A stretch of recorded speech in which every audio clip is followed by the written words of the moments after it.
welcome to this week's Who the Folk podcast. I'm Lonnie Goldsmith, the editor of TC Jewfolk.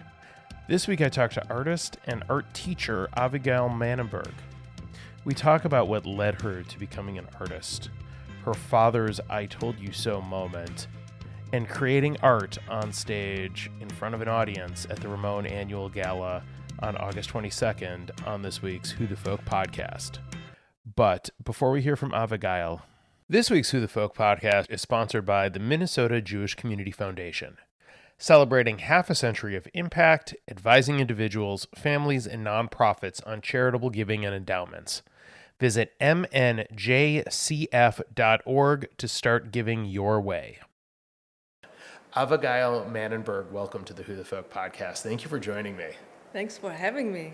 So we are here in your art studio at the Minneapolis College of Art and Design. And before we talk about your art, which is surrounding us as we speak, which is really cool, and I hate that this is not a visual medium, that this is only audio, because your work is stunning. I always like to find out how people pronounce their names. I want to be sure. And so I asked, is it Avigail? And you sort of, I mean, I think I'm correct on it, but you sort of said, well, it's not always pronounced that way. Talk a little bit more about that. Yeah, you heard the hesitation in my voice, I right? did. How do I tackle this question? And I started by saying that this question actually taps into my identity. And then I'm starting to think about, okay, the context, who am I speaking to? Who are listening to that? And okay, the context here is, I assume you are Jewish? I am. And the context is to a Jewish audience that have some connection and relationships to Israel and perhaps Hebrew as well. Sure. But then, yes, we are here in America and in the Minneapolis College of Art and Design, and therefore my hesitation. How do I answer? So I was born and raised in Israel, and my parents called me Avigail. Okay. That's how you pronounce it in Hebrew. Mm-hmm. But more than half of my life, I live here in America, and my name is being pronounced Avigail. Interesting. And at some point, I was like looking in the middle, and I was thinking, okay, I'll have people call me Avi. Mm-hmm. Someone started. I was going to ask you at what point that happened. Yes, well, that happened when I went to grad school at the U. Okay. So that was nice for a while. But I said my identity because your name and your language is really important to who you are. That's how you communicate. That's how you express yourself. So some people, I could imagine, feel like, oh, if my name is not being pronounced right, and then we ask what is right, but if it's not pronounced right, then maybe they are twitching or disturbing your identity. So my long answer to this very short question of how to pronounce my name, I would say it's all about the context. Mm-hmm. And right now in this environment, where we are right now, I don't really care. I mean, just call me Abigail. And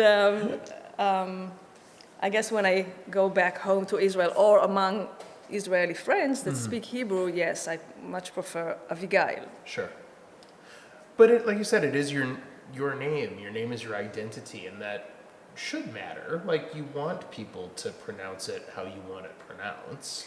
But also I can understand not wanting to have to correct everybody every time, because I'm sure people sort of Americanize the pronunciation. And I have to acknowledge that part of my identity is American. I live here in America, and I'm American too. So in a way, struggling and battling with that would just miss the point. My identity is rich. I'm Israeli and I'm American too. Yeah. So having my name be pronounced in both manners is very right. Yes. And I think it sort of gets to the complexity of, identity and what that is, because we hold multiple, there are multiple truths to all of our identities and multiple places where we come from, I think, in a lot of ways, whether it's you know, where we've lived, where our ancestors have lived, there's connection to that. I think that sort of speaks to a lot of what you're getting at. That's very true, and I think owning that in a very flexible and open way would just enrich your experience in life and with cultures. So I'm trying to embrace it all. Well, that's probably good. How does that manifest itself in your artwork?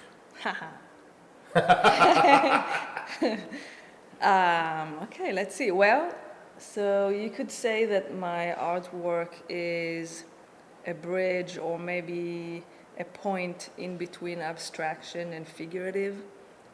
So I think that's another place of in between, like not adhering to one genre or movement, but rather mixing a few. That's how I feel my identity is also in real life. Sure. It's a mixture.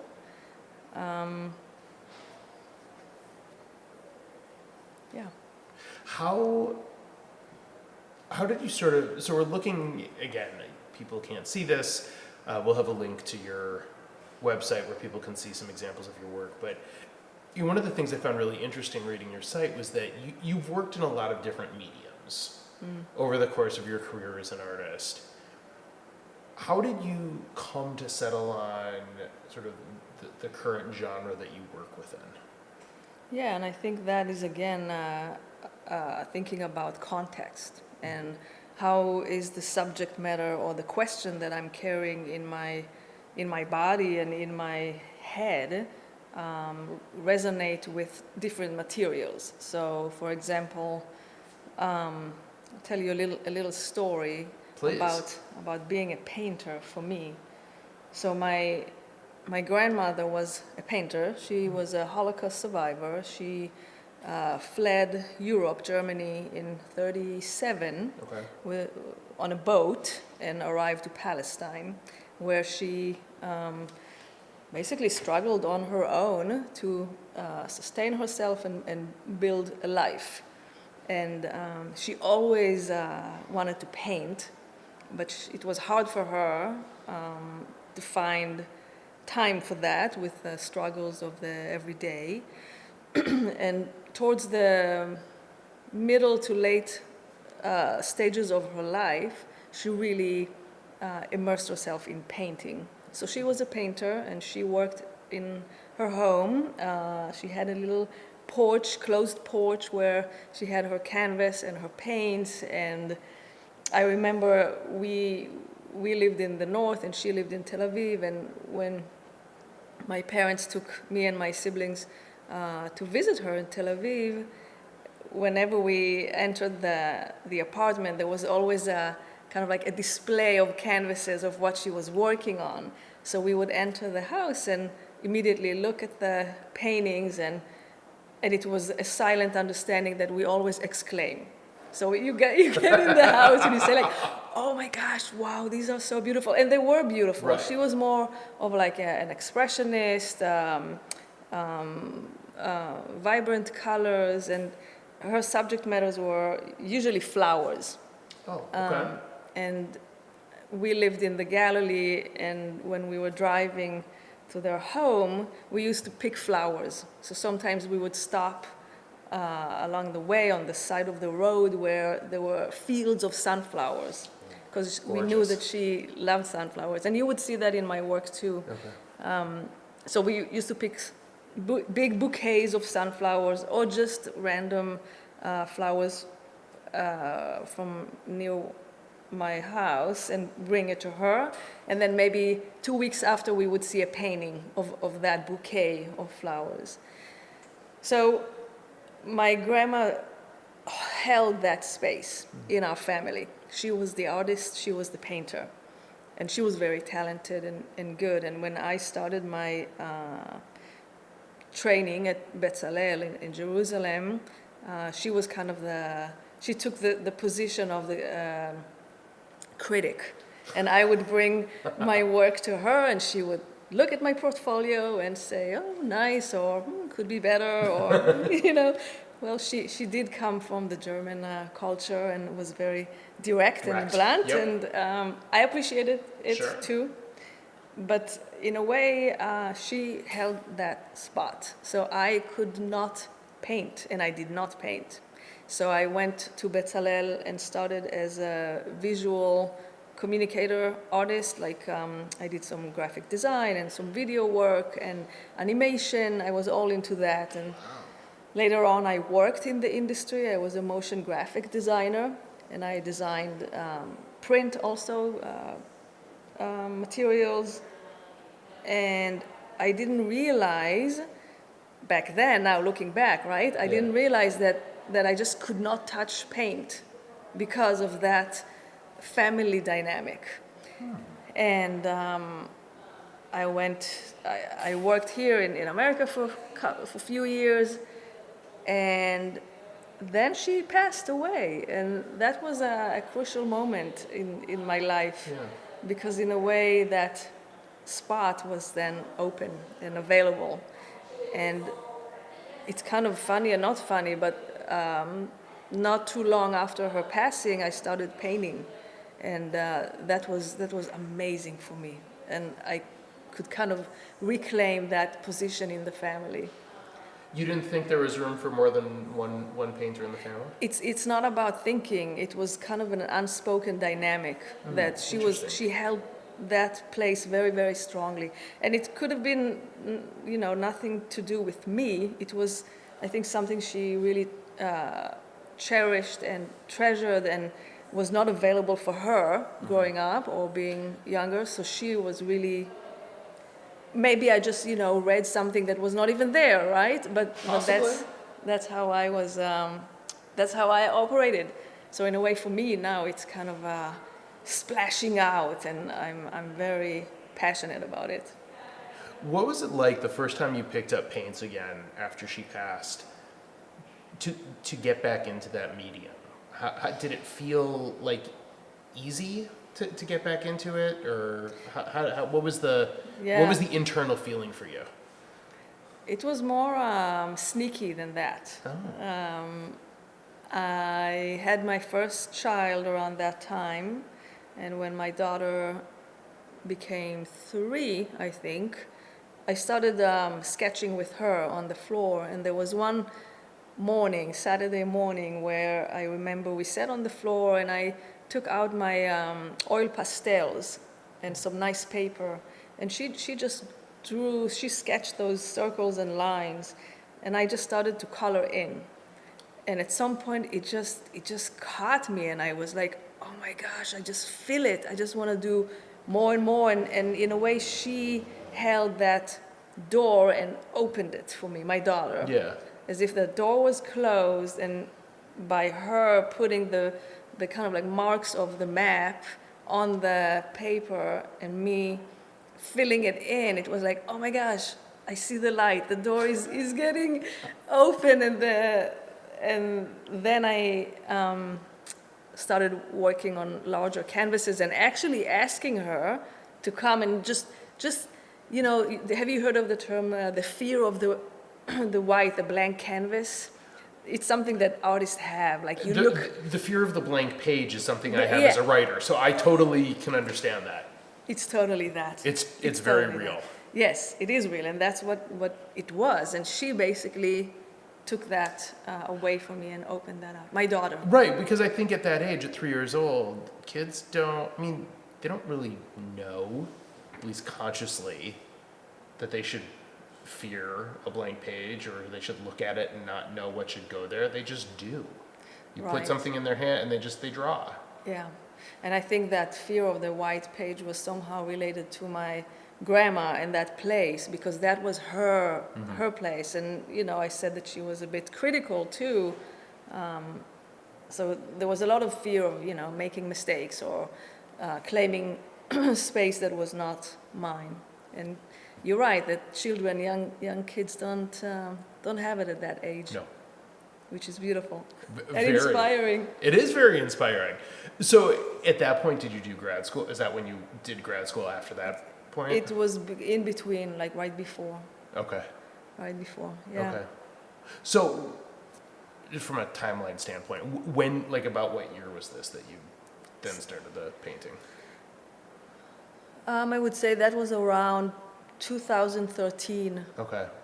14, something like that. Okay. Yeah. And before that, you asked me about the other medium that I'm working with. So before that, I was doing some video, like I said, and I even did some ceramics and sewing. And I think, art making in any form is about storytelling. Like you tell a story, you communicate something. It could be as abstract as a feeling and as direct as a concrete composition or image. Yeah. But it's all about storytelling. And I think materials, objects, and whatever media you choose to communicate your story is also telling a story and also holds a whole background and context again and meaning to it. I mean, I think to me the really cool thing about your experience on all these different mediums is that you have that experience, that you never pigeonholed yourself to one type of art. And I don't mean that as a pejorative or in a negative way, that like people find what they like and they do and that's what they do, but you've had this experience, of trial and error with so many different things over the years before you came to this particular, which I think is probably, I would imagine, informs a lot of your art that you create. For sure. I can see a lot of my also education as a graphic designer in my painting too. Just Sure. the understanding of grid and how to work with composition. I mean, yes, that totally sips in, and my experience in the moving image and how movement and informs the meaning of your work. And I can just say maybe something that just ties everything together, and that ties visuals, but also just our experience in life is light. In a way, I think I'm really fascinated by how light, I would even say how light tells a story and how the lack of light is actually taking away. So when you work with different media, with different materials, the way light interacts with that is very different. When you work with video, light is projected outward, and when you work with painting, the light is actually being absorbed by the material. The same with like fabric or paper. So that kind of dialogue and back and forth is fascinating to me. What inspires you as an artist? I guess particularly as you're looking to create a piece. You have the blank canvas or the blank paper or the whatever you're painting on. What sparks the inspiration? Well, it's storytelling, and I think I have. It comes from life. Whatever happens in life. Yeah. To me and to my surrounding is always present in my work. If it's from intimate experiences as giving birth, getting married, the death of a parent, and all the way to more political and social events that are affecting me emotionally. So usually, I mean, if not always, the motivation to create comes from there.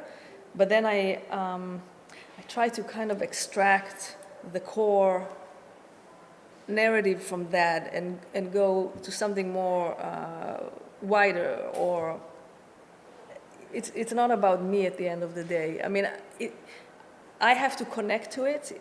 emotionally, Right. but then what is out there, I try to make it, or I'm not trying to make it, but I extract it from my own private narrative to something more global. Right. I mean, it has to come from, I mean, as the creator, it comes from within. Obviously, external factors may inform what's happening within, which then comes out. But obviously, it's gotta come from within you at some point. Yeah, so I would say pain. Yeah. Yeah, there's a lot of pain. Unfortunately, there is. Yeah, I mean, unfortunately, but also not that I'm glad to have pain, but you know, it's kind of like yin and yang, right? If you don't have the pain, you won't have the happiness and love too. No, it's probably true also. One brings the other. Yes, that is true. So one of the reasons I really wanted to talk to you is because on August 22nd, you are taking part in the Rimon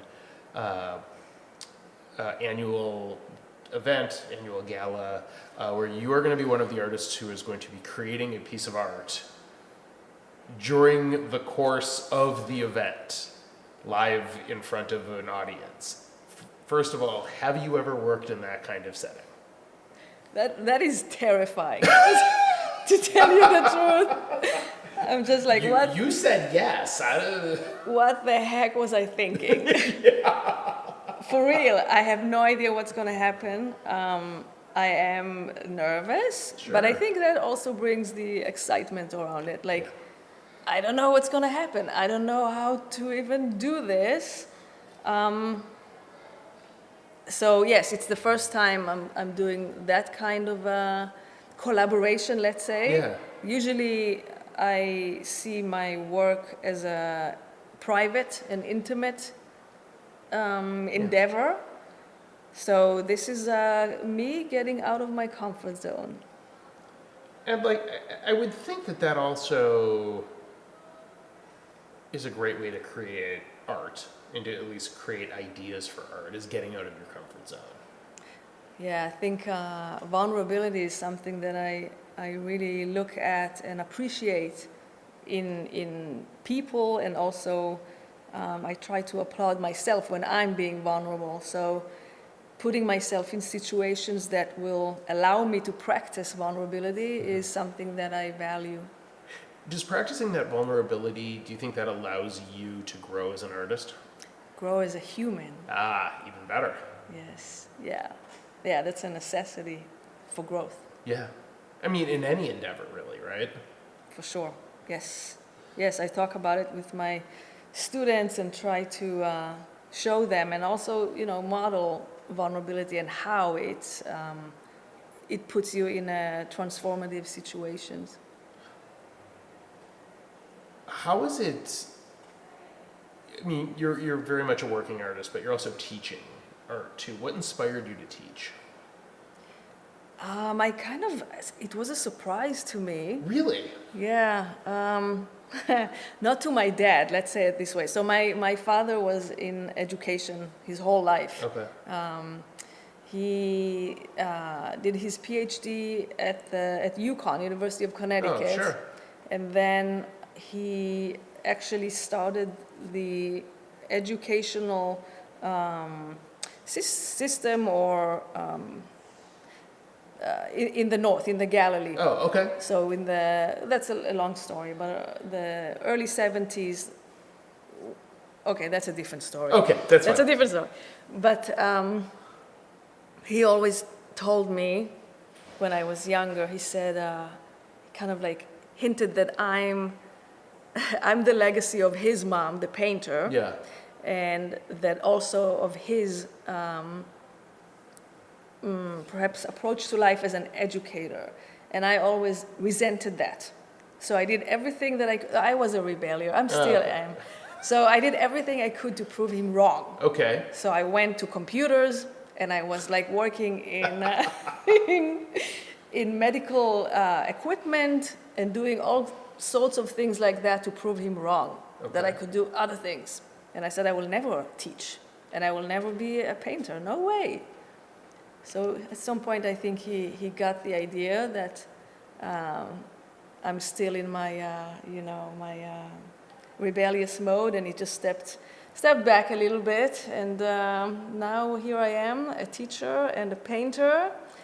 And the way it happened, I went to the U here for my graduate degree, and part of the program is to teach. Okay. I actually did not think I would enjoy it or like it, but I gave it a shot, and I love it. I love it. Does he sort of laugh in the sense that he was right all along? You just had to get there in your own time. I don't dare asking him because I'm sure he will. Oh my gosh, yes. Big "I told you so" guy. Yep. Well, Yep. sometimes parents know best, as begrudging as that is for those of us who are children. Like, we don't want to admit that, but I mean, I know my own kids would never tell me that I know best. So Well, not yet. How old are they? 19 and 14. All right, wait until they're almost 50, right? It takes time to acknowledge and understand the wisdom of your parents. That's right. We do have wisdom as parents sometimes. We do know what we're talking about. And sometimes we're totally wrong. Are we? Yes, we need to be flexible sometimes. I know. Yeah. You're right.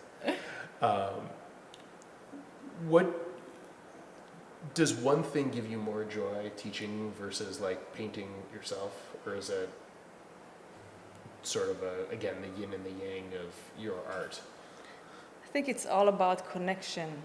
When I have a good connection with my students and with the subject that I'm delivering, and it's not like I'm teaching, I see it as a collaboration, right? Like we are engaging together in some ideas and questions and exploring it. So when that clicks and there's a good vibe and good communication and connection, then it's just the best. It's the best feeling ever. And the same with my work. When I feel the connection with the paint, with the structure, with the questions that I ask myself and the material, when that clicks, then magic happens, and it's all about that, connections. Yeah.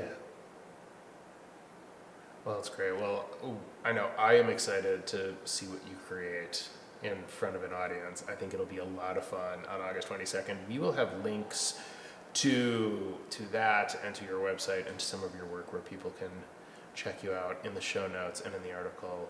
But before we let you get back to your work, the last couple of questions we always end on. First, what is your favorite Jewish holiday? Oh boy. Oh boy, okay.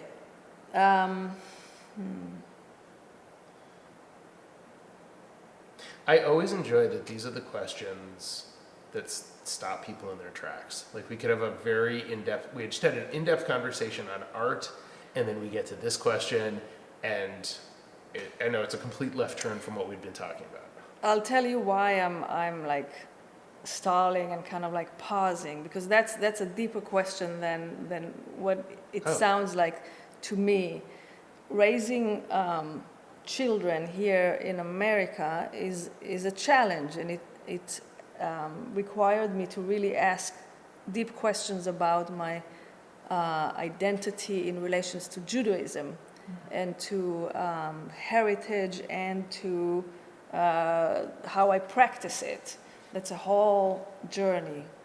And celebrating Jewish holidays as an Israeli in Israel was something that I had to not think about for a second.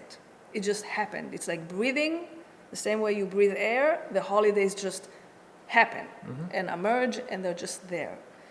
Living here in America, you have to actually initiate and create the holiday and the festivities if you want that to happen, because this is not a Jewish practicing state. Yeah.